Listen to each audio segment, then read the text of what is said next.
Hello YouTube and welcome to my February portfolio update. Top changes, the top 10 has had quite a few changes this month. Rolls-Royce now has moved to number 1 and S&P 500 ETF has moved to number 2. BP's dropped to number 3. Meta Platforms has come up again a little bit more, so Shell and HSBC have dropped and LCTC properties are just starting to show in the top 10. So quite a good month really. As you can see, we started off the month at just over 12%, nearly 13%.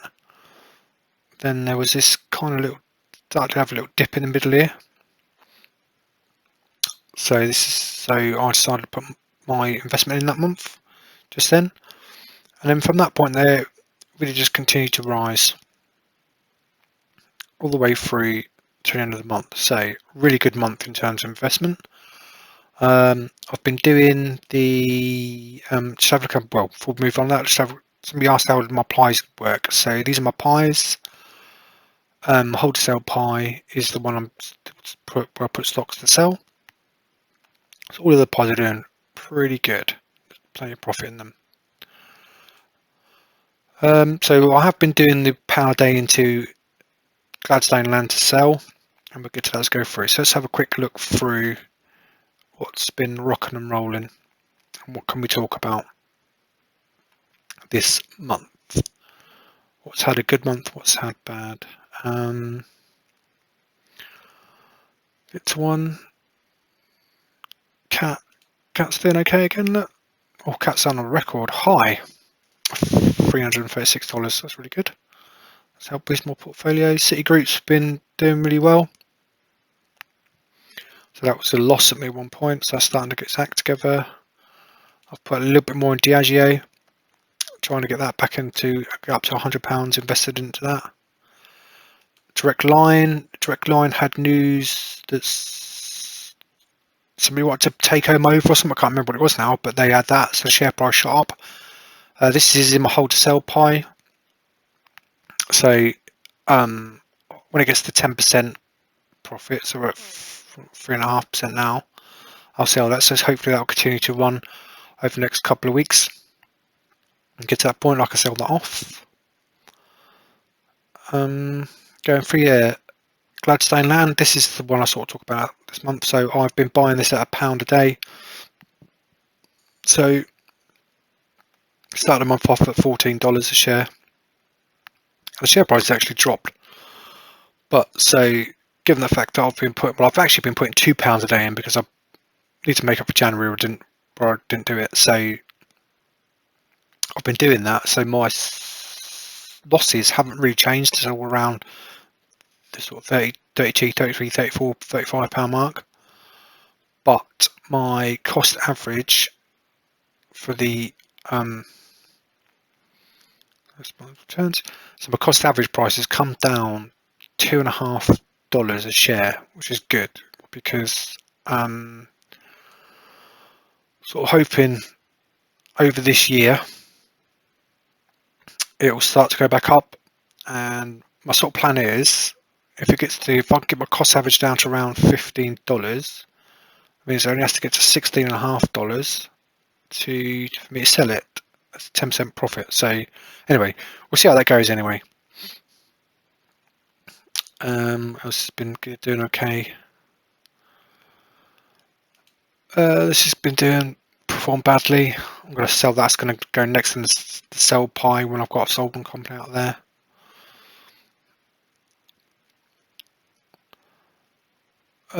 Meta Platforms doing absolutely amazing. So obviously they're starting to pay dividend now, so that's going to get moved from my value pie to my low dividend pie. But yeah, really good when we consider this point here in 22 where it dropped an absolute bomb. I was in quite a lot of loss, so I still was still quite a bit of money in there, and then it's gone up, so it puts me well in profit there, which is nicely done. Nucor's always performed really well for me. Always. If you look at the last month or so, really good company. And Penny Group, I just want to get rid of that now. It's had its day. I think I need to shrink the portfolio down, and that's the one that's going to go. Reality Income, how's that doing? Pretty poor over the month. Look on the whole year. So look, as you can see, last August it went for a bit of a drop. So I have been putting my money in there, £10 a month to get this to £1 a month. It sort of did peak back up in January, so now it's had a bit of a loss again. So some more money will go in there. Reckitt Baxter, this is the one that, wow. So just look on this scalp a bit easier. So just come back into a profit there for me, and I need to gain. This is one of them hold to sell pie, and I thought, good. If it keeps going up, I'll be able to sell it. And then they've done disciplinary for some of the employees for some trading somewhere. So and then the share price dipped quite a lot. So that was poor performance there. Rolls-Royce posted their earnings, which is above analyst expectations. Share price jumped, making me quite a bit of money. Hopefully, if it carries on, they'll start paying dividend again. But yeah, another one. This is going to be going back to this £5 share mark here before pre-COVID kind of stuff. It's going to get back there fairly soon. I think I'm going to keep pumping money into it because that's where I think the point is. So I'll either sell out or just hold it. Then if it starts paying dividend, I'll hold. But if it doesn't, I'll probably sell out around that sort of £6-7 mark. Going through. Yeah, oil's not doing so great at the moment. Up and down. Tesla's having a bit of a rally this month, but it has had a nasty fall. Okay, put some money in there. 21 for monthly select fund. Doesn't look good on the old monthly one, but if you look at the 3 months, making me some money, which I wasn't expecting, but it pays a really good dividend. So keep holding it out. Yeah, apart from my ETFs doing okay, apart from the emerging markets. And I've got to get rid of this one still because I thought it was that one. Got the same ticker symbol, just different currencies. Apart from that, there we're done really. So that's my share prices. So if you're following along, pause it where you need to see what you want to see. But overall, a good month. Actually, wasn't expecting it. Expecting more of a flat month, maybe loss. Good month. So let's go over to have a look at the dividends. So this month I put in £260, so that's £200 into like my pies, if you like, and then I've put £2 a day in, plus an extra £2 to cover the 60 days of 2024 in Gladstone land. So I'll cover that. So in my ISA, that would have given me £38 in interest. So let's have a look at the dividends. So I got AGNC paid out £1.40, Apple paid out 16 pence, Archer Daniel Midlands paid out 69p, AT&T paid out £1.51, British American Tobacco's paid out £2.53, which is the only saving grace for it at the moment because it's had a massive share price fall. Cat paid me out 60 or 59p, Citigroup paid out 72 pence, General Dynamics paid me out 64 pence. And Gladstone planned, even though I've been buying £1 a day, it did go ex-dividend about the 20th of February actually. Still only paid me out 28 pence. Greencoat Wind paid me out £1.57. And Horizon Technology paid me out £1.25.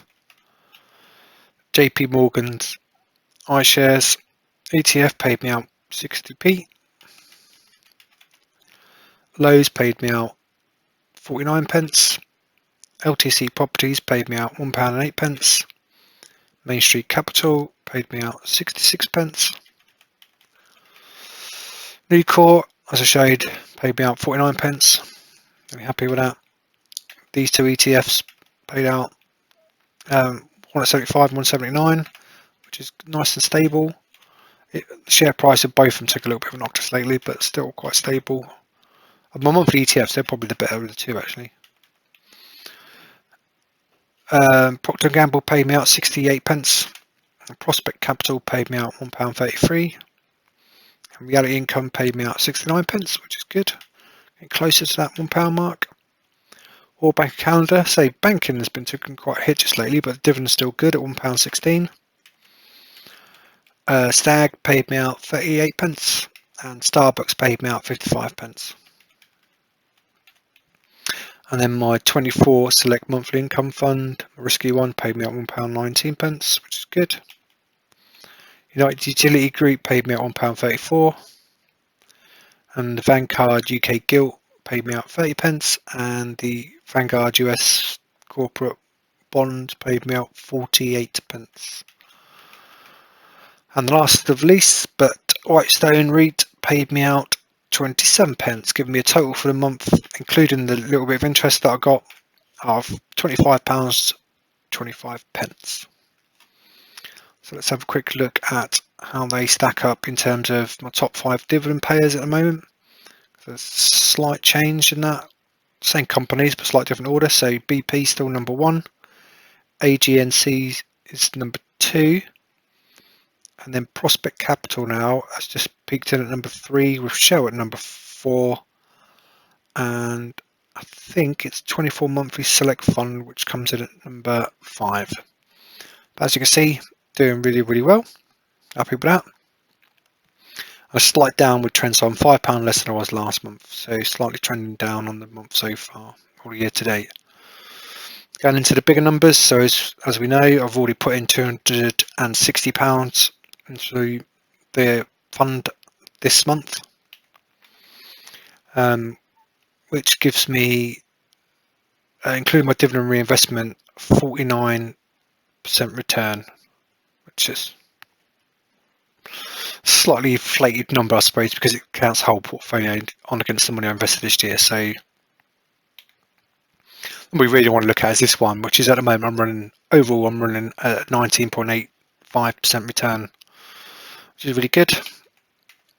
So I'm at £56 dividends. So I'll put another dividend yield value in here because that's on cost. So that's why the money I've invested. So I'm running at 5.65% return on all the money that I've deposited, and this is my dividend yield on the value of my portfolio. So still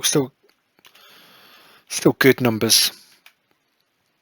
And my capital growth this year, again, my portfolio is up £256, which is really good. So let's have a quick look at some charts. So this is my dividend growth over time, and as you can see, I'm two months now below the green line, which is not where I want to be, but that is an exponential growth. So as time goes, that will change, but still very much trending in the right direction. And I've managed to get this chart to work a little bit better on Google Sheets. So this is dividends. The bar part of this chart is dividends per year. So as you can see already, the first 2 months of 2024, I've already beaten all of 2021's dividend, which is really good. And this line just represents capital growth per year. So you can see I had really high capital growth in the first year, not so good in the second year, but third year was really good, and fourth year is looking amazing so far. So that's all really good. Going on to my dividend predictor, so this is can I make the 50k in 5 years, and still looking at 11 years to get to the sort of 11, 12 or 12 years to get to that 50k mark. So not looking great, but apart from that, my other targets are looking pretty good. Should meet these targets really well. So there we go. So that sort of brings the end to my video. Hope you guys enjoyed it. Hope it's been proving some useful entertainment value for you. And if you're thinking about opening a Train 2 and 2 account, starting your own investing journey, then please use the link in the description below and give this video a thumbs up if you liked it, and consider subscribing. Alright, cheers guys. See you next time.